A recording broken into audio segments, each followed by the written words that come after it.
चीन जैसा देश केवल एक पे हमला नहीं कर रहा है अध्यक्ष महोदय, आपकी जमीन भी छीन रहा है और आपका बाजार भी छीन रहा है। जमीन खोने के साथ साथ भारतीय जनता पार्टी स्वीकार नहीं कर रही है कि जमीन चीन ने कब्जा की है। अगर उसी समय पर मैन्युफैक्चरिंग सेक्टर को जिस जिम्मेदारी से रखना चाहिए था नहीं रखा गया, अगर उस समय रखा गया होता तो शायद अध्यक्ष महोदय हम लोग चीन से आगे निकल गए होते।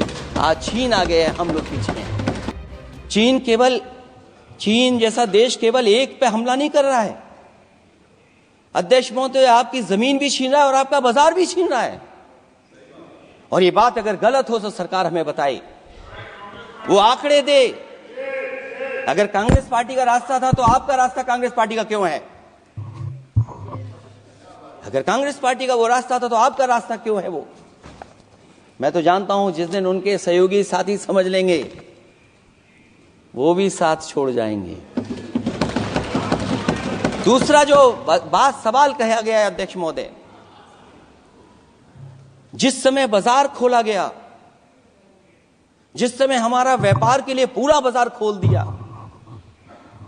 हमसे ज्यादा वित्त को समझने वाले इकोनॉमिस्ट और बहुत सारे जानकार लोग वो मुझसे बेहतर समझते होंगे, लेकिन मैं ये बात समझता हूं कि जिस समय बाजार खोला गया उस समय ध्यान उतना हमारे देश की अर्थव्यवस्था पर नहीं रखा गया। अगर उसी समय पर मैन्युफैक्चरिंग सेक्टर को जिस जिम्मेदारी से रखना चाहिए था नहीं रखा गया, अगर उस समय रखा गया होता तो शायद अध्यक्ष महोदय हम लोग चीन से आगे निकल गए होते। आज चीन आगे है, हम लोग पीछे हैं। क्या आप इनको ज्ञान दे रहे हो क्या? अध्यक्ष महोदय अपना रास्ता तो वही है, साइकिल वाला। चीन के सवाल को लेकर के कांग्रेस पार्टी के भी कुछ विचार हैं, हमारे भारतीय जनता पार्टी के लोगों के भी विचार हैं। सच्चाई ये सदन और ये देश भी जानता है, एक समय पर हम लोगों ने बहुत लाखों लाख किलोमीटर की जमीन, लाखों लाख एकड़ की जमीन हम लोगों ने खोई,